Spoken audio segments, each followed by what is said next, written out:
Hi everyone, and I want to welcome you to another episode of Unstoppable Mindset. Today, your host, Michael Hingson, gets a chance to talk with Sacha Awaa, who is a marketing professional. She's going to tell us a lot about that, I know. And she's a marketing strategist in general. She's an entrepreneur, and she's co-founder of, whoops, I lost it there. My marketer mentors. So we'll learn about that as we go forward. If I don't get tongue tied. Anyway, Sacha, I want to welcome you to Unstoppable Mindset. We're glad you're here. Yes, thank you so much. I'm really happy to be here. Well, why don't we start? I love to do this, to have you start by talking maybe about the early Sacha growing up and just telling us a little about you. Yeah, so I was born in Dallas, Texas, where my Middle Eastern dad and my European Swedish mother collided. And then I grew up in the Middle East and migrated my way down south, down to the US, really, to attend college where both of my parents went. And I have since stayed and been here. So I am sort of a I guess a global citizen in the sense that, I travel a lot to my parents' hometown and countries, as well as, have a base here in South Florida in the United States. And it's just really great to, have that connection across the board. And I think it truly helps with work, just, working alongside and coming from different parts of the world. What do you think about the fact that you have lived in various parts of the world and how that has really shaped the way you view working with people and viewing the job that you do?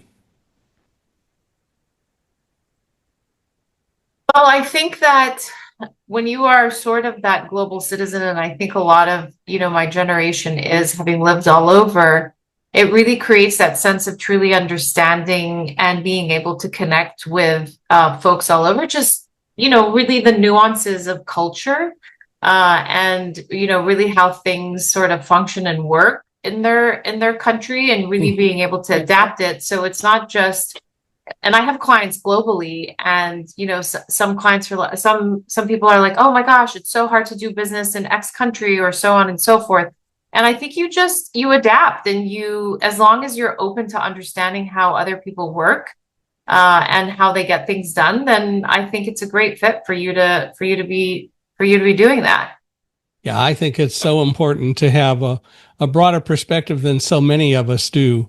Um, I also think that and know that traveling around the U.S., there are a lot of different kinds of attitudes and cultures, if you will, in different parts of the country, which is really cool. This country is large enough that it has that. But then traveling to other countries has also allowed me to gain a broader perspective, which is why I asked the question, because I agree with you. I think that there's so much to be gained by seeing and experiencing various parts of the world. Yes. It broadens your horizons in so many ways. Yes, in so many ways. I couldn't agree more. Yeah, which is really cool. So, so how long did you live in the Middle East? I was in the Middle East from when I was 4 months until I was, how should I say, until I was 16, and then came here for boarding school, and then later continued on and lived here. So Mm-hmm. it hasn't, it's, I've probably spent a majority of my life in the US, but I think what's interesting is when you grow up at a young age anywhere, you really get into really having that foundation, and that makes you who you are. Yeah, yeah. Well, why did you come back to the U.S. when you were 16, or how did that work out? I came for the purpose of education. Mm. Yeah. Your parents were all in favor of that, Yes, that's where they went to school. so they wanted you to get that sense as well. I mean, you certainly had 16 years almost of learning and so on in the Middle East, but it must have been quite a big difference coming to the U.S. I Yes, would it think. was, but Yeah, of course. I mean, it's when you're at the tender age of 16, Yeah. coming here and migrating anywhere away from your family, especially long distance, even though you're probably like banging your fists on the wall and saying, I can't wait to leave home. Uh, you then have a rude awakening when that happens. Hmm. Well, so so your parents still in the Middle East, or how does that work? No, my parents are, well, they're between the Middle East, Europe, and the US as well. Oh, So they're they all over. flit around, huh? Yeah, and they continue to do so. Well, um, which gives them a broader set of horizons about things. But they do come and visit daughter occasionally, I gather. Yes, they do. And they come and they stay for 2 to 3 months at a time. So it's great. Oh, that's cool. And and so, what languages do you speak? I speak both Swedish, English, and Arabic. Okay. Wow. So, what prompted Swedish as part of it? What prompted Swedish as part of it? My mother is Swedish. Oh, that's true. You said she was, didn't Yeah, you? yeah, yeah. Well, cool. So that gives you certainly a plethora. So next you have to learn an Asian language, and then you're going to really have a number of continents. Much less you could do Africa, Yes, exactly. but that's cool. So where did you go to college? I went to American University in Washington, D.C. Ah, okay. What did you Yes. study? Marketing, I assume. No, actually, No. I studied graphic design. I mean, I eventually worked for advertising agency, but I was on the design side. Okay. Yes, And then you graduated. Did you get an advanced degree or just a bachelor's? just a bachelor's degree. Well, that was enough to get you going. Yes, it And was. what did you do after you graduated? What did I do after I graduated? I worked in two advertising agencies. I worked in a much smaller one that, when you live in Washington, D.C., you either work for the government or you have government contracts. Yeah, Yeah, so I worked with government contracts and advertising agency backgrounds. cool. And you liked it? I did. I worked as a graphic designer for about 4 years, and I switched over, leaving graphic design because I just felt that it was really hard to be creative under pressure. Hmm. Yeah. Well, yeah. But as you transitioned into doing more marketing things, that's pretty creative under pressure, isn't it?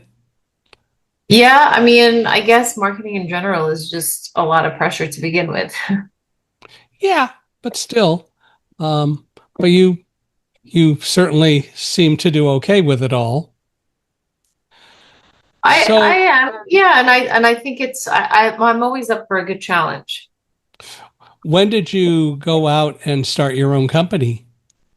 I started my own company. If you'd imagine, I graduated in 2003, and then I worked all throughout the years, and then I started my own company in 2022.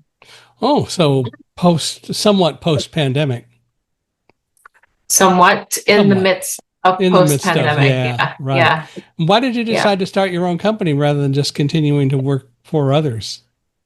I wanted to break the shackles and basically have my own freedom. And it's working out for you okay? Yeah, I mean, starting anything is tough, right? Yeah, Yeah, but you like being an entrepreneur. I do. I love it. So, what do you do in your own company? Maybe what do you do different, or what do you do that you didn't do when you worked for others? Yeah, I think everything that I learned in terms of working for other companies was really just, my bottom line and focus is ensuring that small business owners and entrepreneurs survive and thrive in this environment of, how shall I say, survive and thrive in the environment of what it's like to build a business these days. It's no longer that American dream in the 40s, 50s, and 60s and the 70s, really, that was so much easier. I think the AI boom is making things a lot easier to start a company again, but it's just, it's a different time, right? So owning any kind of business is a struggle. Why is AI making it easier?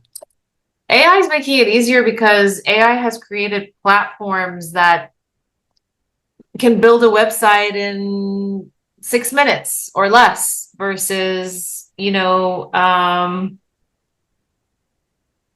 don't know, I mean, it's very different. Yeah. So, and I think it's really speed and agility is what it is. It's speed and agility to market. Yeah. Well, and with AI and all that it does, um, do you find that it still makes mistakes, or that it maybe a better way to put it rather than it still makes mistakes? Maybe a better way to say it is that even with AI, you need to go in and tweak whatever it does so that it really comes out more like what you're specifically looking for. Yes. Yeah. Yes. Yeah. Because AI is great, but it isn't you. And Yes. it never will be. It's going to work at times to get closer to what you are, but still being able to go in and tweak it is probably a very helpful thing. 100%. So that makes a lot of sense. Yes. So you have been working now at this company. Talk about being under pressure. I mean now, but it's a self-imposed pressure, so it's really not the same as what you would experience working for someone else, right? Correct. Yeah. So it's Correct. Correct. yeah, so it's not really the same kind of pressure. Not at all. And you can make the pressure what you want it to be. Oh, yeah. Well, so what are the most common mistakes that you see small businesses making that you when you start to talk with them about marketing and so on? What are the mistakes that they usually make? Well, it's not necessarily mistakes that they make. I think it's just the lack of education of what people understand marketing truly is, to really then be able to develop out, what that could look like, right? Or, how it would work for them. So it's just really not truly understanding, where they are in their business, maybe even doing the work of digging into, who their customer audience is and so on and so forth. So it really then becomes a struggle as to, creating content for them to connect with, how should I say, their audience, because they have maybe a message that doesn't make sense to their audience because they really haven't dug into the mindset. So I think really to answer your question, the biggest mistake that small business owners make, and this is what I push all the time, is ensuring that you do the work of understanding who your audience is and connecting your product and service to that. So when you asked me before we started about what the audience is like, and I said it's really a general, pretty eclectic audience because of the way we do the podcast, that must have drove you crazy. No, not at all, because I think that in a medium like this, it's different, right? I Yeah. mean, you probably deliver a lot of content that makes sense for a lot of people. And so, I think that works in so many ways. So in Also, essence, you kind of do understand who your audience is in a way. yeah. Well, as much as we can. But the other part about it is that in this podcast, having different kinds of guests with different kinds of messages. Like yesterday, I talked with two people who are very religious and faith based.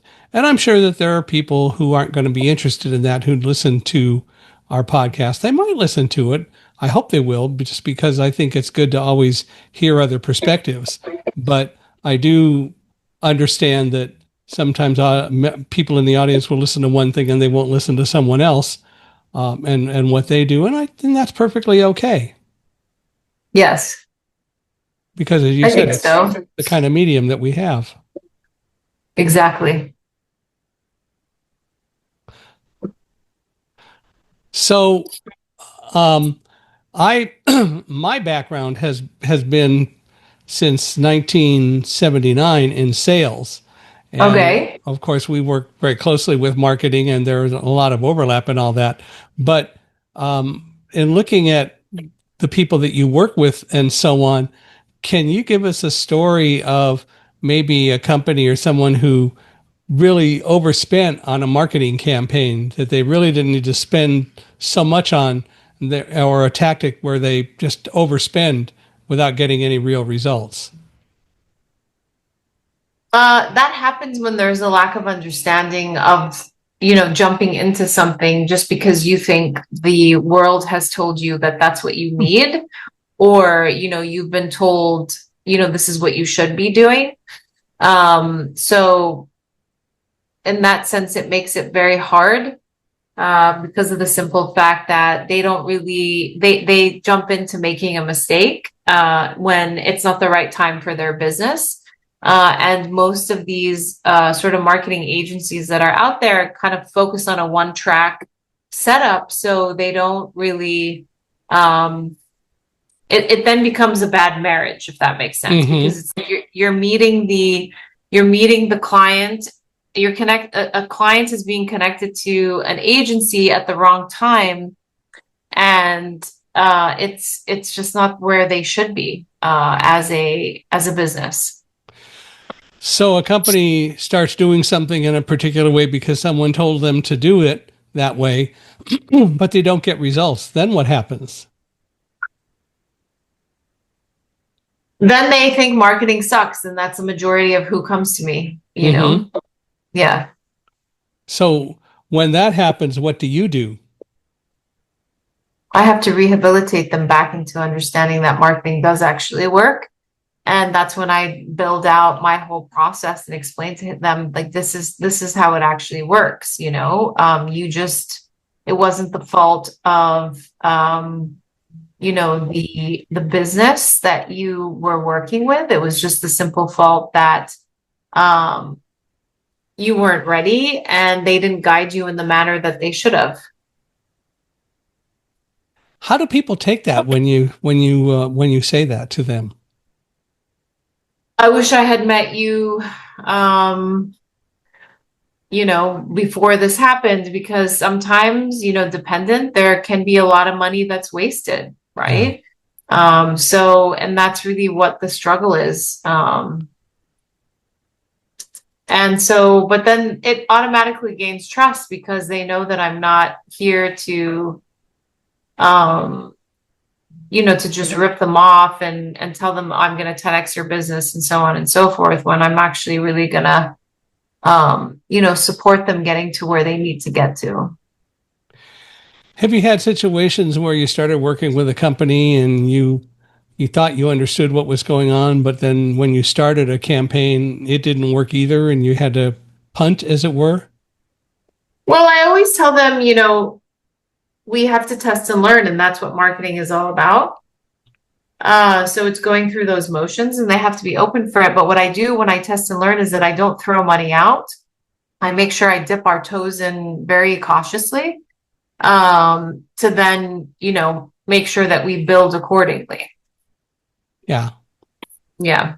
It is it isn't an exact science, as it were, but it is certainly something that, um, when you understand it, you know generally how to proceed, and there's a lot of tweaking that Mm-hmm. has to go on, Mm-hmm. and so it's not magic, but by the same token, it is a process.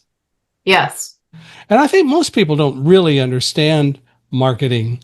They don't understand exactly what it is that you really do that helps companies grow. And maybe that's a way to ask that question. So, what what really, when it comes down to it, is marketing, and what do you do? Yeah. So think of, I'm a strategic, I'm a marketing strategist, whereby I really look at a company in terms of what products and services they've created, who they've created for, and then how do we go to market and where do we find their audiences at a high impact, low cost. So that's essentially what I do, is maximize their dollars spent just based on making sure that their foundation is in a good place. Have I confused you even more? No, no, not at all. Okay, good. But I understand it. So Yeah. And I think that it really is important for people to be aware that it is all about trying to, well, and in a lot of senses, you're educating the people you work with, but through and with them, you're also educating the rest of the world about what these people have to offer and showing them that Yes. it's a valuable thing. And that's something that, again, that's what marketing really is all about. Yes. Absolutely. And so it's important to understand that it is a give and take. It is a process, and it doesn't happen all at once. One of my favorite examples still continues to be, and you're probably familiar with the case, was it back in 1984 when somebody put poison in one bottle of Tylenol? And are you familiar? Yes. And within a day, the president of the company jumped out in front of it and said, "We're going to take every bottle off the shelf until we make sure that everything is really clean." What a Yeah. marketing campaign by definition that really was, because Hmm. he was building trust, but he was also solving a problem. But I think the most important part of it still is that he was building trust. And I'm just amazed at how many people haven't learned from that. And when they experience a crisis, they hide rather than learning how to get out in front of it. Absolutely. I couldn't agree more. How do you deal with that?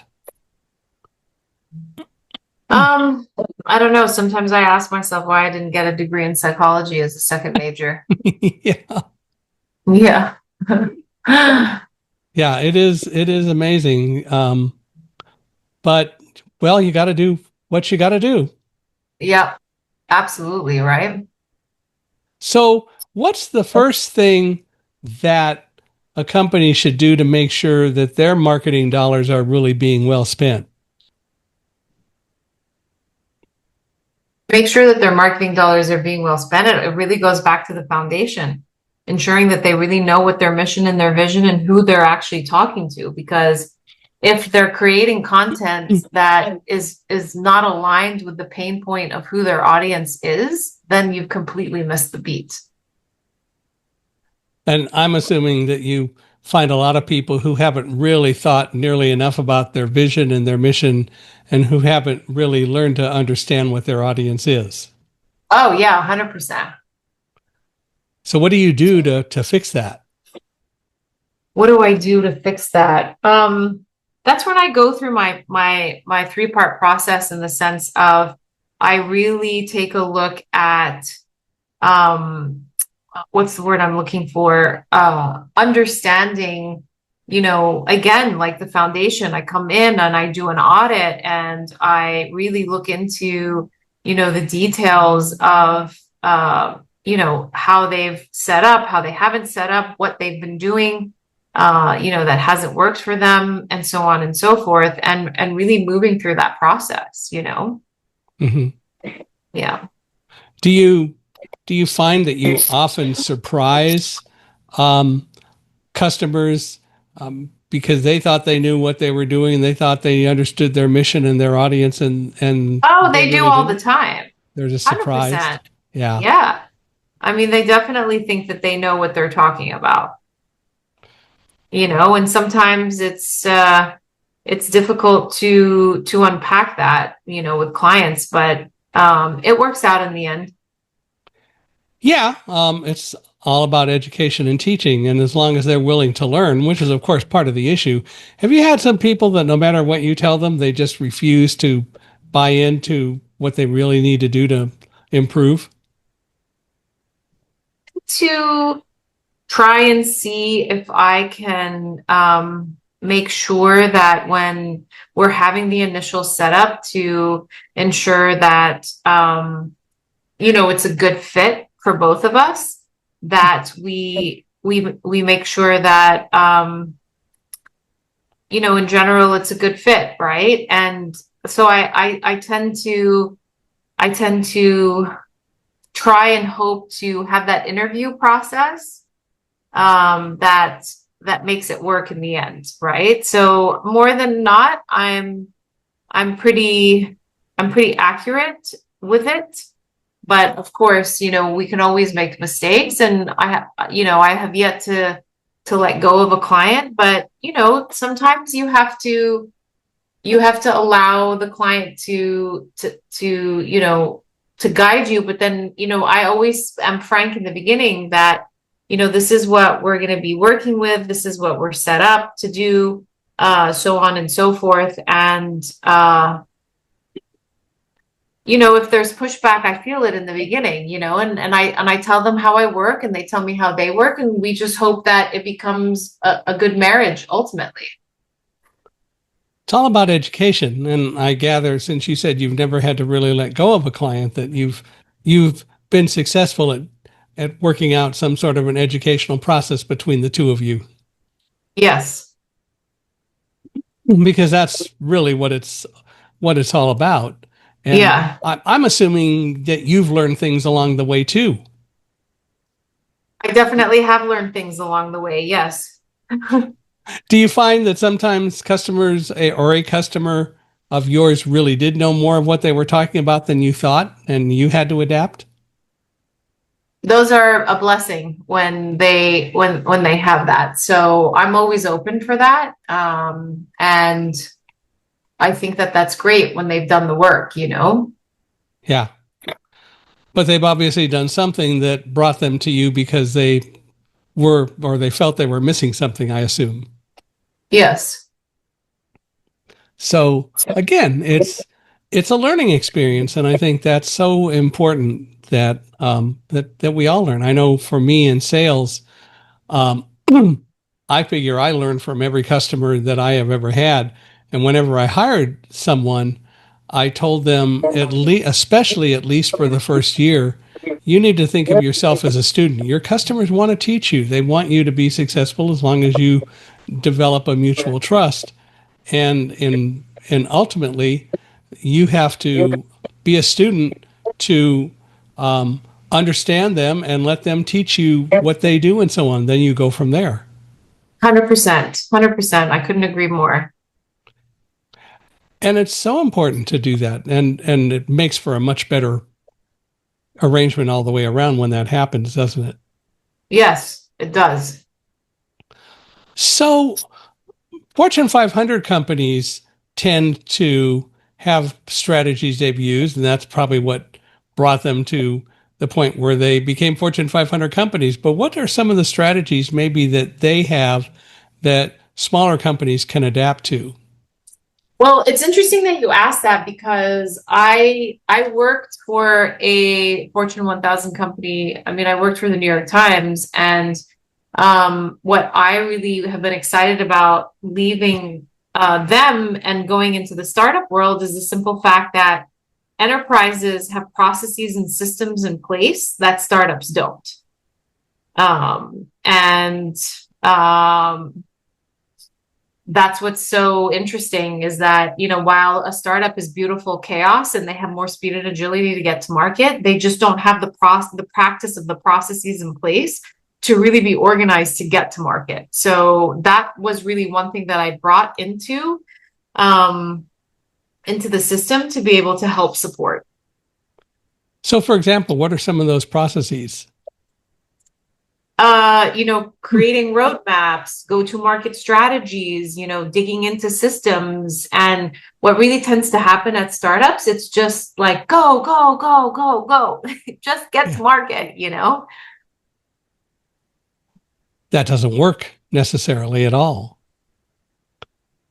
Because even if you're successful, if you don't have a system in place, do you really end up figuring out what it was that made you successful? Yes. Absolutely. So there's a lot of value in putting processes in place in terms of documenting what you do. Yes. And documentation is a very key part of it, I would think. Yes. Because if you do that, then people or you, when you go back and look at it, can say, "Oh, this is what I did, and this worked. So we ought to continue that process." Yes. For sure, for sure, for sure. So the other part about it is, though, that some of these processes may cost a bunch of money. How do they implement some of these without breaking the bank? How do they without breaking the bank? In other words, it's going to cost to put processes in place. How do you convince business people, or how do they realize they can do it without losing all their money and just getting a marketing plan going? I hope that they get in touch with, somebody like me that can really help them through that process, and really just, guide them along the way, and support them in that sense, right? So it's a risk. Listen, like with everything that you take in life, with any a vendor that you work with any support system that you have, it's a risk that you take to ensure that it is a good marriage at the end of the day. That's why when I sign up with clients, I ensure that, I guide them along the way to support what they're doing, understanding that, they may be bootstrapped from a budget standpoint. So it's going in slowly, giving them a proof point that, hey, this is working, and then moving from there. Yeah. So you have checkpoints along the way so that they can see that they're making progress. Yes, And then, exactly. yeah. And then by doing that, they gain more confidence. Yes. But it is a process, and marketing's a process, and we all need to really understand that. Yes. I completely agree, but it's an exciting thing. And if clients start to stop to look at it as a line item, but rather an investment, they will see the difference in that. Yeah, that's really the key. It's an investment, Yes. and they need to recognize that. And I'm Yes. sure that's part of what you have to teach. Yes. People take that pretty well. Um, it's not that they take it well immediately. They have to adapt to it. And, it's once they see that it works, then they can feel comfortable about it. Yeah. Yes.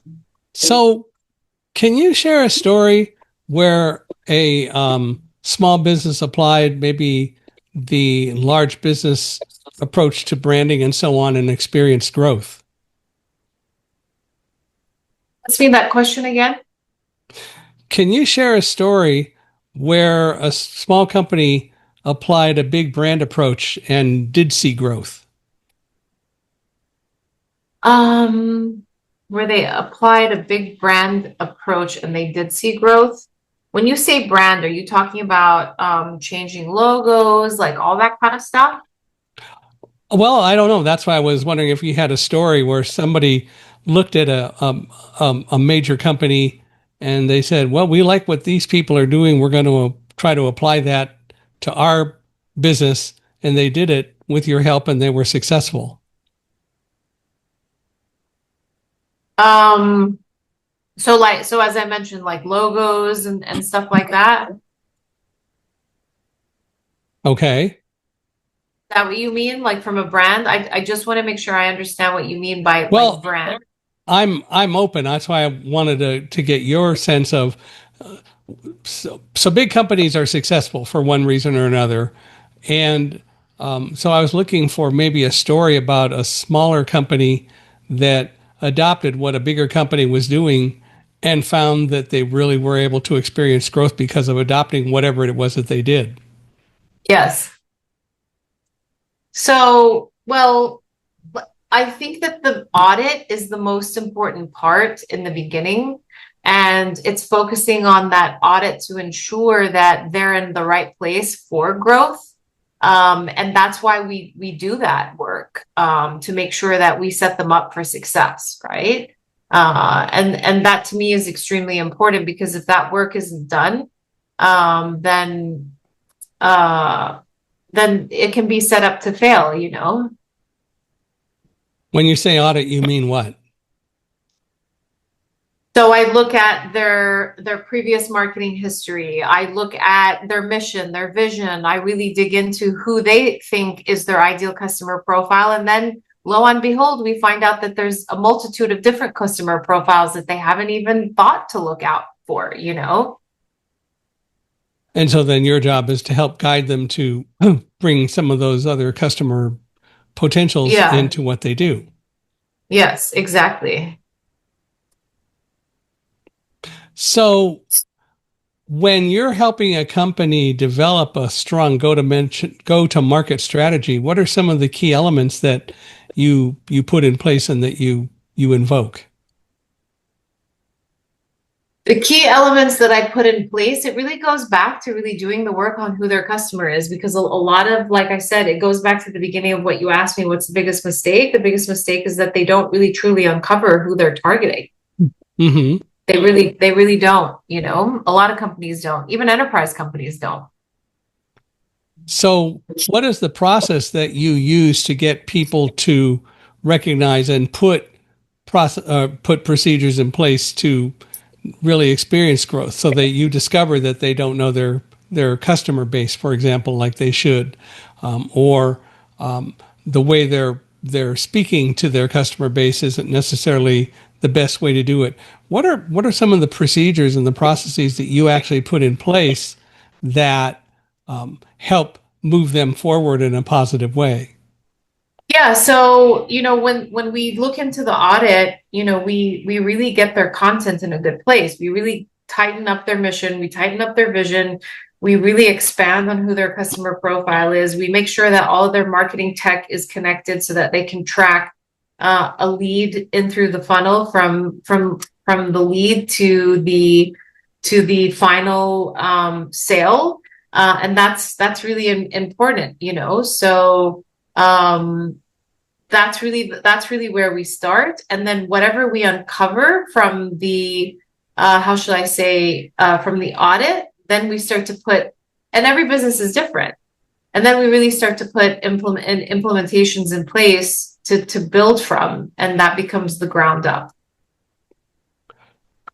And how long do you typically work with a company? They come to you and they have a problem or whatever.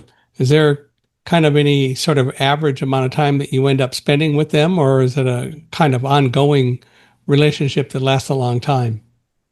Project-based clients, and then I have clients that are sort of you know, have been with me since day one. Marketing never stops. So as long as clients understand that, then, you know, we keep moving. It's the heartbeat of every company. Right. So you continue to work with them and you continue to create and run their marketing campaigns. Yes. How many people do you have in your company? I am a solopreneur and I contract people depending on the clients that I bring in. So I'm Got also it. helping other solopreneurs. So that's how I have managed to make it work, because it will be difficult to keep people on staff if I don't have work for them, right? Yeah, right. Yeah. Right. But you bring people in, so that works out well. Do you have customers outside the US, or is it primarily in the US?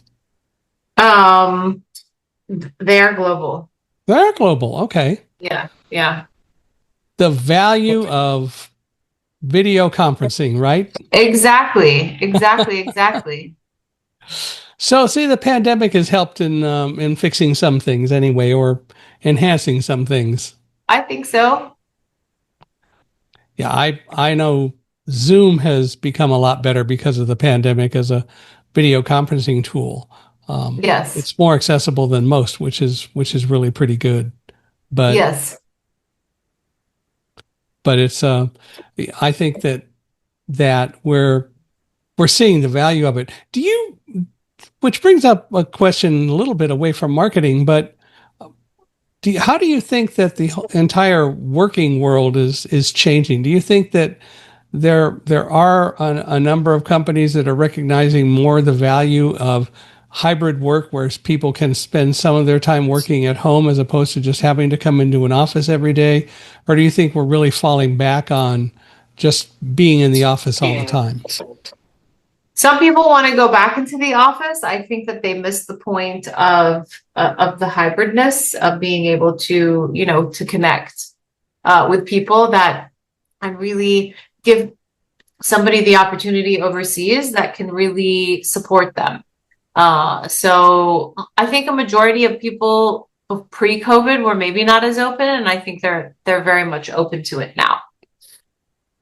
And so you're seeing more people work in a more hybrid way. Exactly.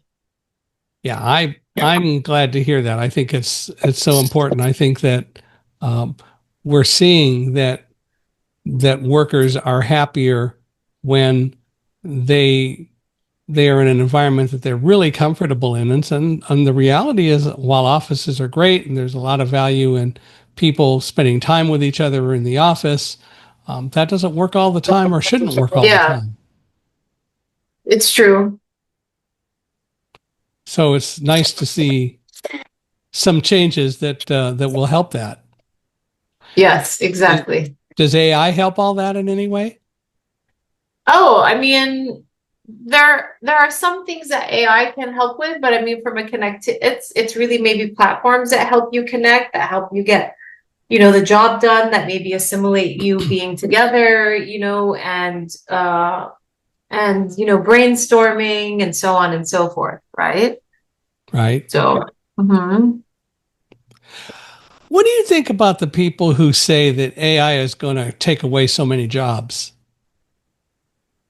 I don't think that it's going to take away so many jobs. I think the people that focus on jumping on the bandwagon of AI and ensuring that they make their job a lot better with AI are the ones that are going to survive with AI. Yeah. Yeah. We had someone on the podcast about a year ago who pointed out that AI will never take away anyone's job. It's people that will take away jobs, and they'll give to AI without finding other opportunities for the people who are potentially being displaced. But in reality, that AI still is not going to do everything that a person can do. Yeah, there's going to be things that AI can never do. And I think that is great, I mean, I think people are going to look more for authenticity than, focusing on what is not real, right? I think people are so scared that it's going to backlash. I actually think that it's going to showcase that we need things. We need certain things, right? Yeah. Yeah. Well, and I've talked about it here, but one of my favorite interesting things about AI is when I first started hearing about it, I was talking to a couple of teachers who said that, well, AI is just going to make life really difficult because students are just going to let AI write their papers.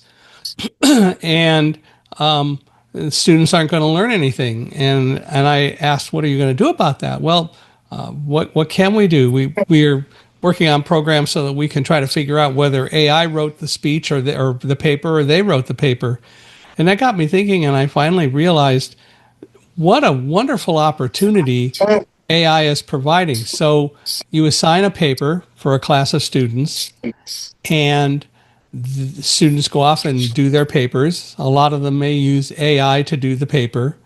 But if you're concerned about whether they've really learned from the experience, the way to handle it is let everyone turn their papers in, then take a day and let the students in the class each have like a minute, get them up in front of the class and say, now defend your paper. You'll find out very quickly who knows what. Yeah, it's true. And they are saying that more people that are using AI, it's actually like hurting their brain from becoming creative, right? Well, I I use AI, but I use AI to perhaps come up with some ideas that I hadn't thought of, but I still create the article or create the paper because that's Yes. the only way to do it.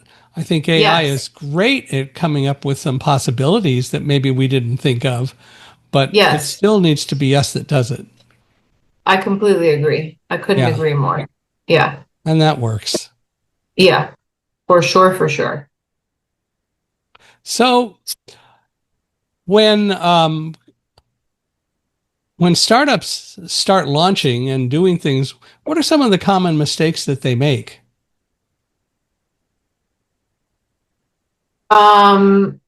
They rush to get to market and they don't do the foundational work that we chatted about. Mm-hmm. And then that can really have a major pushback on them. Are there others that you can think of? There are other things that companies ought to do that they don't? Organizational, creating project plans, but it's at its core, you know. I mean, if they rush to get somewhere and it doesn't turn out to work in the end, it's because, you know, they haven't done the work to really ensure that they're in a good place before they start spending money. Mm-hmm. You know, companies need to have leaders and visionaries. How would you define a leader? how would I define a leader? Well, that's a little bit of a loaded question. I would define a leader who understands that they are as strong as who they bring on to support the growth of the company, and their ability to know when to take a step back because they're the founders, and to allow whoever they brought on to help them grow, if that makes sense. It does. Yeah.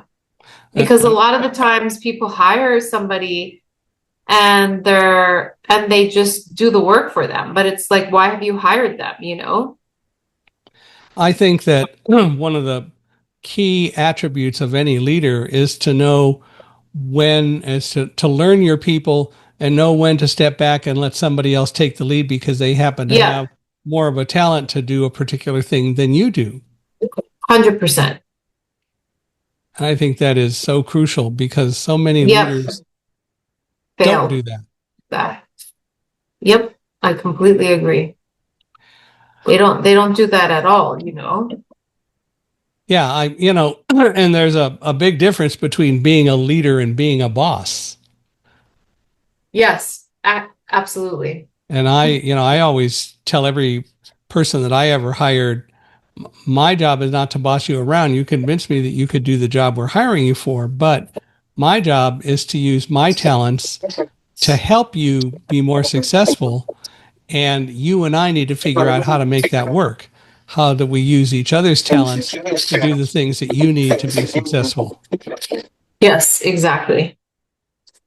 I don't think that all that many people tend to do that, and they really should. Yes, yes. I couldn't agree more. Well, there are a lot of tools and tactics available that people can use. How do you decide to use what in a particular stage of growth or to help people move forward? It really is just dependent on their business and their industry. And that's what makes it unique. To focus on, you know, because the same industry could have different needs, right? So it's understanding what their needs are, that you then assign that to particular tools that help them with growth and so on and so forth. Yeah, that clearly makes sense. So there's a lot of noise and a lot of distractions in marketing. How do you recommend cutting through the noise and focusing on what really matters in any given situation?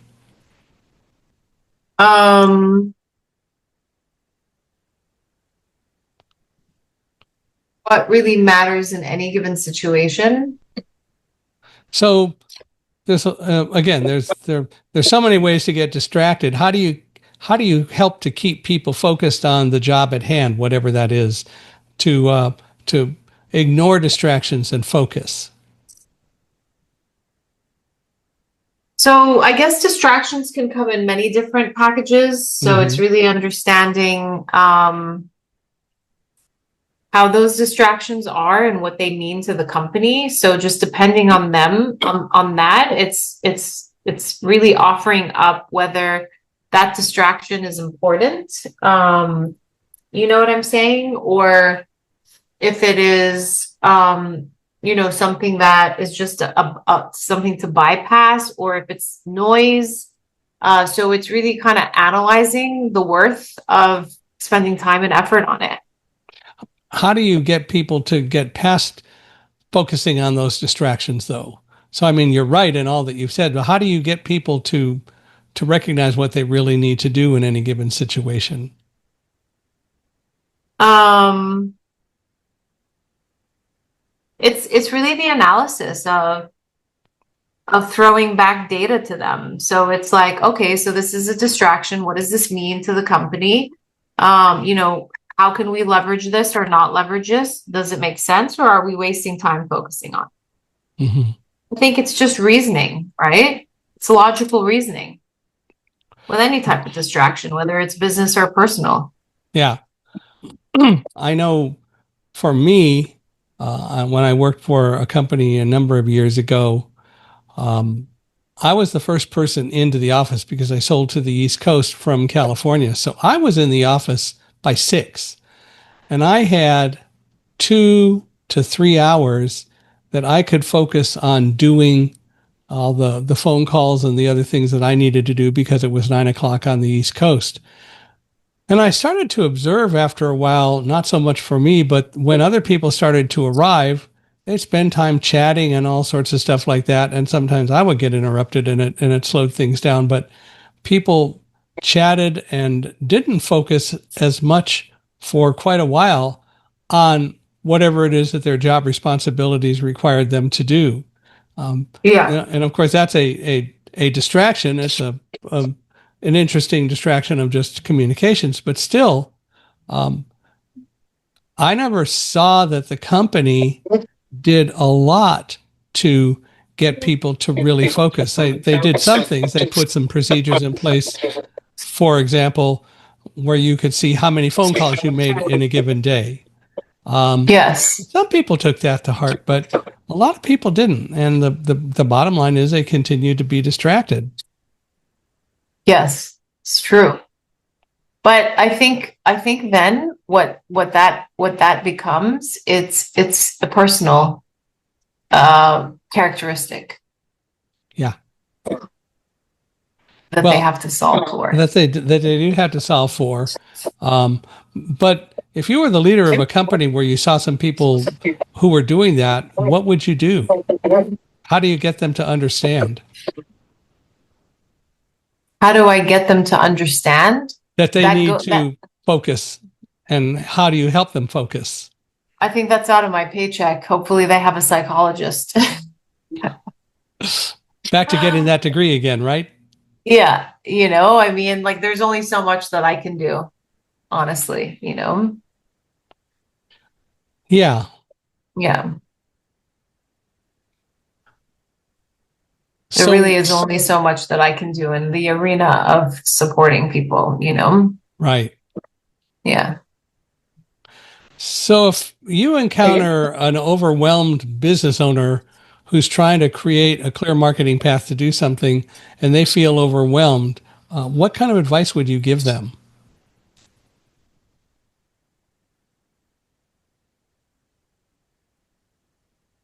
But it's natural to feel overwhelmed.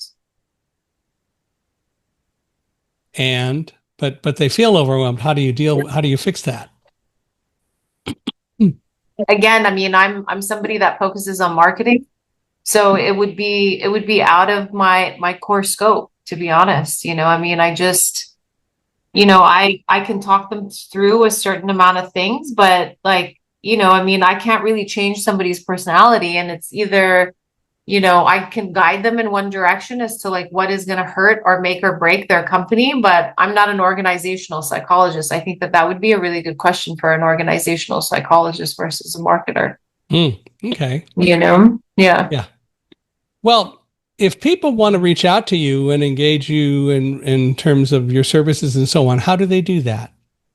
Yeah, so you can find me on LinkedIn. It is Sacha Awaa, and then Can you you can spell check that, out please? SAC is in Charlie HA, and then the last name is AWWA. And my website is SAM as in Mary, G as in George, HQ, so headquarters.com. So it's SAMGHQ.com. HQ, exactly. Yes, And they can reach out to you through the website and, of course, on LinkedIn and so on. yes, exactly. Well, we've been doing this a while, but do you have any kind of final words of wisdom and things that you want to say to the audience here to get them thinking and maybe reach out to you? Yeah, I think marketing isn't as complicated as it's made out to be. It is loud and noisy, but there are marketers that are here to support you uncomplicated and to really support your growth. So really lean on them, and trust in the process. And through that, they'll grow. Exactly. Well, Sacha, I want to thank you very much for being with us today. This has been a lot of fun, and I appreciate it, and I appreciate your time. And I urge all of you to, when you're thinking about marketing and growing your business, Sacha is a person who can help with that clearly. So hopefully you'll reach out. I'd love to hear from you. Love to hear your thoughts about today. Feel free to reach out to me at michaelhi@accessibe.com. That's MICHAELHI at ACCESSIBE.com. Love to hear from you and get your thoughts. And for all of you, and Sacha, you as well, if you know anyone else who might ought to be a guest on our podcast, love to get introductions to people. And wherever you're observing the podcast today, please give us a 5-star rating. We really value your ratings. We value your thoughts. And your ratings and your opinions are what keep us going. So we really appreciate you giving us those. And for you again, Sacha, I want to thank you for being here. This has been a lot of fun. So thank you. Thank you so much, Michael. I really appreciate it.